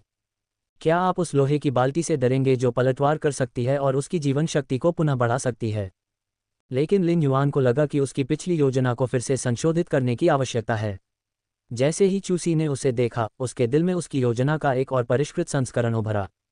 युआन की राय में fantasy breed obsidian iron wild bull और कांस्य लीजेंड वज्र बटरफ्लाई के साथ चूसी के पास अपने साथियों और रेडबर्ड इंटरमीडिएट स्पिरिट क्यूई अकादमी में कुछ ही योग्य प्रतिद्वंद्वी होने चाहिए। साथ ही इसके विनाश की दृष्टि ने इसे हमले का एक उचित साधन दिया। इसमें केवल सींगों से क्षति पहुंचाने जैसा बुनियादी हमला ही नहीं था, अब यह मानसिक स्तर पर हमला कर सकता है। अगर तुम मुझे मारोगे तो मैं भी तुम्हें मारूंगा, और अगर तुम मुझे दोबारा मारोगे तो मैं भी ऐसा ही करूंगा। लेकिन यदि आप मुझे तब मारते हैं जब मैं दर्द अवशोषण के साथ अपनी जीवन शक्ति को पुनः प्राप्त कर लेता हूं, तो देखिए मैं अपनी विनाशकारी दृष्टि का प्रयोग करता हूं। लोहे की बाल्टी डरावनी नहीं थी, लेकिन कांटों से भरी और स्वचालित रिकवरी वाली बाल्टी डरावनी थी। हालांकि चूसी की युद्ध शैली एक टीम में रक्षात्मक कर्तव्यों को लेने के बजाय एक व्यक्ति की ओर अधिक झुकी हुई थी। इसलिए लिन युआन को उसके लिए भविष्य के फेज के चयन में टीम की रक्षा पर ध्यान केंद्रित करना होगा। ऐसा इसलिए था क्योंकि एक सच्चे रक्षा प्रकार की आत्मा क्यूई पेशेवर को टीम से अलग नहीं किया जा सकता था। लिन युआन, ये छोटा सा लोहे का टुकड़ा अब काल्पनिक नस्ल बनने के बाद बहुत मजबूत है। मैं महसूस कर सकता हूं कि इसकी शक्ति पहले की तुलना में 5 गुना बढ़ गई है। लिन युआन की भौहें उछल गईं। क्या इस तरह के खुरदरे ऑब्सीडियन आयरन वाइल्ड बुल को छोटा लोहे का ब्लॉक कहना वास्तव में उचित था? न केवल इसकी ताकत में सुधार हुआ है, बल्कि अन्य पहलुओं में भी इसका पूरा बदलाव आया है। जब आप लाइव कॉम्बैट क्लास में जाएंगे और उस सीनियर से लड़ेंगे जिसने आपकी बांह को घायल किया है, तो आपको पता चल जाएगा। ये सुनकर चूसी की आंखें चमक उठीं और उसने कहा, तो मैं तब तक इंतजार करूंगी जब तक मैं लाइव कॉम्बैट क्लास में जाकर इसे आजमा नहीं लेती। सीनियर झाओ लियांग वर्ष 3 प्रशिक्षण वर्ग के प्रतिनिधि हैं। अगर मैं उन्हें हरा सकती हूं तो मुझे कुछ क्रेडिट मिल सकते हैं। लिन युआन ने हल्के से सूंघते हुए सोचा, अगर Zhao Liang live combat class का वर्ष 3 वर्ग प्रतिनिधि फैंटेसी नस्ल ऑब्सीडियन आयरन वाइल्ड बुल के खिलाफ लड़ता है, तो यह निश्चित रूप से उसे एक अच्छा समय देगा। चून की वास्तविक प्रशिक्षण के उद्देश्य को प्राप्त करने के लिए किसी को स्वतंत्र रूप से लड़ने की आवश्यकता होती है, भले ही लाइव कॉम्बैट क्लास टीचर देख रहा हो। घायल होना अपरिहार्य था। हालांकि लिन युआन जानता था कि वह चूसी की चोट के लिए सीनियर झाओ लियांग को दोषी नहीं ठहरा सकता, वह उसकी छोटी बहन थी। इसके अलावा जब भी बात उसके सामने आती थी तो वह हमेशा दोहरे मापदंड रखता था। चूसी ने इन कुछ दिनों में लिन युआन को रोजाना खाना भेजा। जब उसने उसे 3 बार खाना भेजा तो उसे एहसास हुआ कि वह सिर्फ एक बार ही खाना खाएगा, जो उसके रोजाना के आराम से पहले था। इसके अलावा लिन युआन अपनी परी को बढ़ा रहा था। हालांकि चूसी ने बचपन से ही लिन युआन को कष्ट सहते देखा था, लेकिन उसे इस तरह देखकर उसका दिल टूट गया। अब दोपहर हो चुकी थी, लेकिन लिन युआन ने अभी तक खाना नहीं खाया था, इसलिए चूसी ने कहा, लिन युआन, चलो बाहर खाना खाते हैं। चूसी कहना चाहती थी कि वे उसका पसंदीदा खाना खाने जाएंगे। हालांकि वह रेडबर्ड सिटी में बहुत कम घूमती थी, लेकिन उसके सहपाठी अनिवार्य रूप से इसके बारे में बात करते थे, इसलिए उसने अनजाने में कुछ जगहों को भी नोट कर लिया। जब उसने इस बारे में सोचा तो उसे एहसास हुआ कि लिन युआन ने छोटी उम्र से ही कभी भी किसी ऐसे भोजन के बारे में नहीं बताया था जिससे वह प्यार करता था या नफरत करता था। हर बार जब वह 2 और चॉपस्टिक से बर्तन उठाती तो वह शायद ही कभी उन बर्तनों को खाने के लिए लेता और उन्हें उसके लिए छोड़ देता। जब वे दोनों अतीत में एक दूसरे पर निर्भर थे तो वह हर भोजन के लिए 2 व्यंजन सुनिश्चित करता था, चाहे वह कितना भी कठिन क्यों न हो। भले ही प्रत्येक व्यंजन की सेवा इतनी दयनीय होती थी कि उसे 1 या 2 बार चॉपस्टिक से उठाकर खाने से ही खत्म हो जाता था। लिन युआन हमेशा उसका ख्याल रखती थी। उसे बचपन की छोटी छोटी तकलीफें याद थीं, लेकिन उसकी यादों में हर दृश्य एक दूसरे पर भरोसा करने की मिठास थी। सौभाग्य से लिन युआन को भी इस समय भूख लगी थी। वह पहले से ही परी की गुणवत्ता बढ़ाने पर ध्यान केंद्रित कर रहा था और इसलिए उसे भूख नहीं लगी। अब चूसी ने ऑब्सीडियन आयरन वाइल्ड बुल को एक काल्पनिक नस्ल में विकसित कर लिया था। उसने क्रिएशन मास्टर एसोसिएशन में प्रजनन कक्ष किराए पर लेने का लक्ष्य पूरा कर लिया था। जब चूसी ने कहा कि वे बाहर जाकर खाना खाएंगे तो लिन युआन को वास्तव में लगा कि उसका पेट खाली है, भले ही उसमें कोई बड़बड़ाहट नहीं हुई।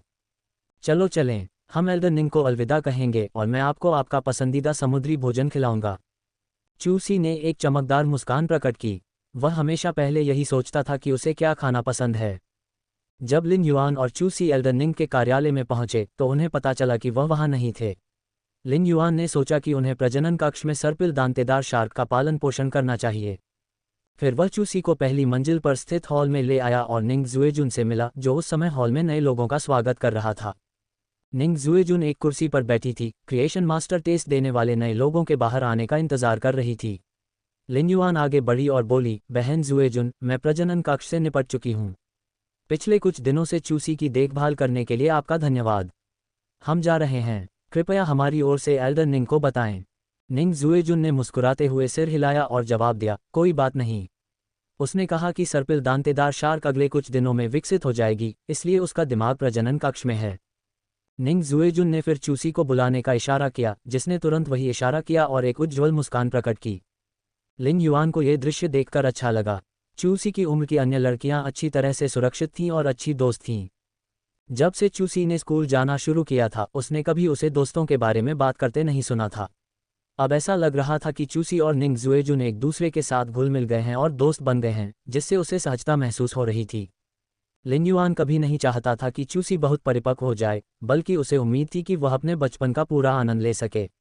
इतने सालों तक यही कारण था कि लिन युआन ने इतनी मेहनत की थी। अन्यथा वह चूसी को स्कूल जाने पर जोर नहीं देता। रेडबर्ड सिटी के क्रिएशन मास्टर एसोसिएशन को छोड़ने के बाद लिन युआन चूसी को पास ही स्थित स्पिरिट फूड पवेलियन में ले आया। कंगना रनौत के बारे में ये जानकर आपके पैरों तले जमीन खिसक जाएगी। क्या आपको पता है कि सफ़ेद दाग मिट सकते हैं? इसे देखें। Spirit food pavilion ostrich logistics जैसा ही एक संगठन था, बस ऑस्ट्रिच लॉजिस्टिक्स का काम करता था, जबकि स्पिरिट फूड पवेलियन रेस्तरां खोलता था। स्पिरिट फूड पवेलियन ने रेडियंस फेडरेशन के सभी 32 प्रमुख शहरों में रेस्तरां खोले थे। इसने सभी भोजन विभिन्न आध्यात्मिक सामग्रियों से बनाए। इसमें सभी प्रकार की प्रसिद्ध उत्कृष्ट वाइन भी थी, जो रेडियंस फेडरेशन में बहुत लोकप्रिय थी। सामान्य और उच्च श्रेणी के व्यंजनों की सामग्री से कोई भी व्यंजन नहीं पकाया गया। कांस्य सबसे निम्न श्रेणी की सामग्री थी, तथा कुछ विशिष्ट व्यंजनों में तो प्लेटिनम सामग्री का भी प्रयोग किया जाता था। हालांकि प्लेटिनम सामग्री से बने भोजन की कीमत बहुत ज़्यादा थी।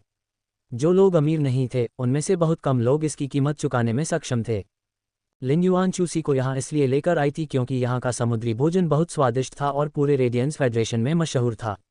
दूसरी ओर वह रेडबर्ड इंटरमीडिएट स्पिरिट क्यूई अकादमी में पढ़ रही थी और उसे हर दिन प्रशिक्षण लेना पड़ता था। चूंकि यह चूसी के जीवन का एक बहुमूल्य समय था, लिन युआन ने उसे स्पिरिट फूड पवेलियन से आध्यात्मिक सामग्री के साथ दीर्घकालिक कस्टम निर्मित भोजन देने का इरादा किया और स्पिरिट फूड पवेलियन उसे दैनिक 3 भोजन प्रदान करेगा।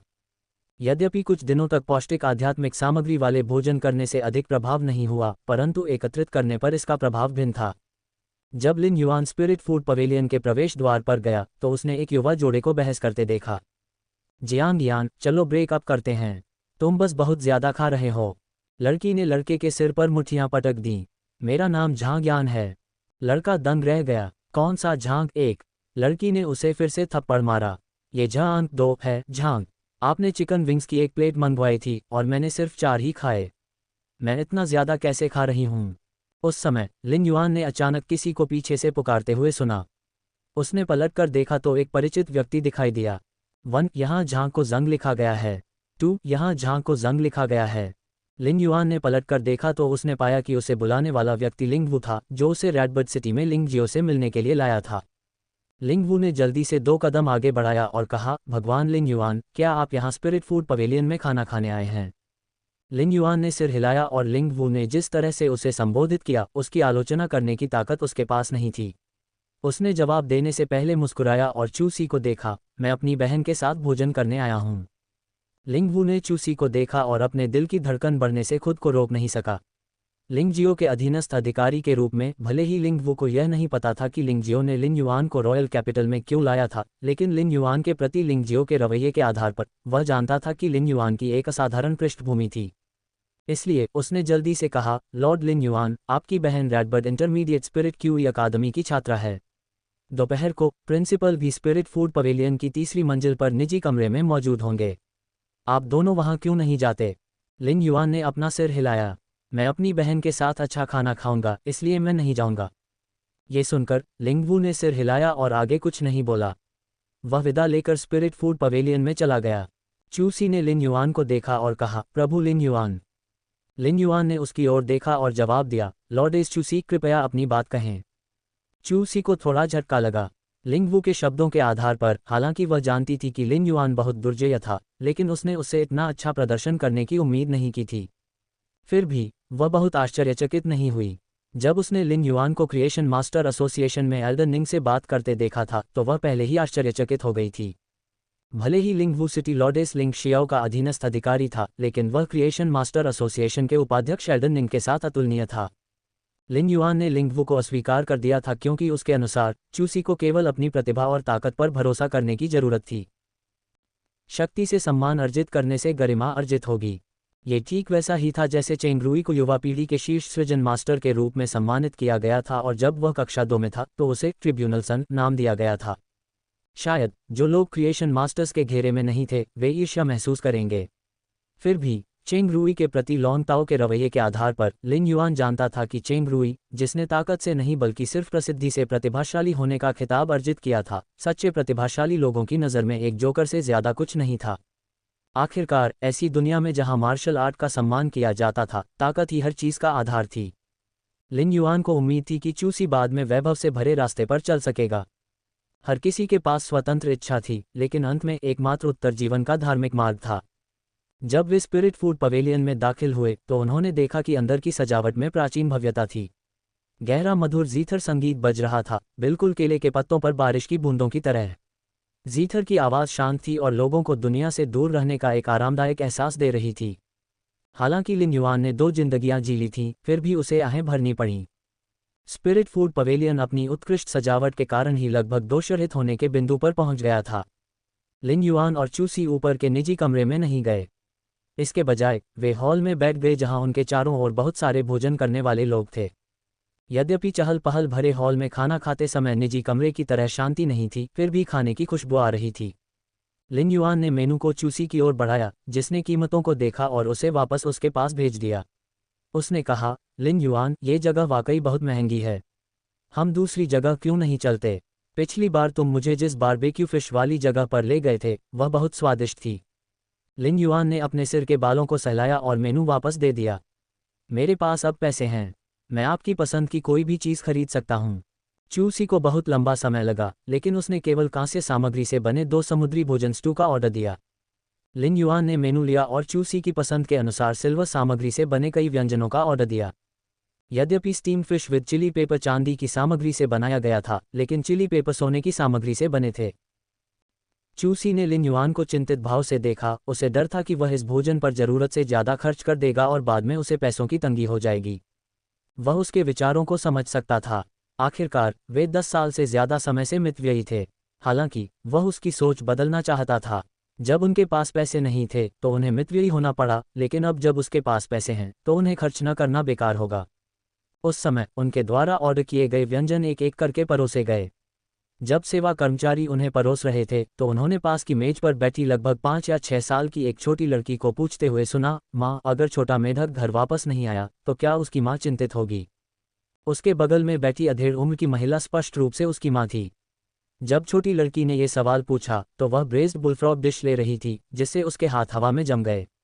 उसे अजीब लगा और उसे समझ नहीं आया कि उसे क्या जवाब देना है। फिर लिन युआन की सेवा करने वाले सेवा कर्मचारी जल्दी से स्थिति को संभालने के लिए आगे बढ़े और कहा, ऐसा नहीं होगा, वे सभी यहाँ हैं।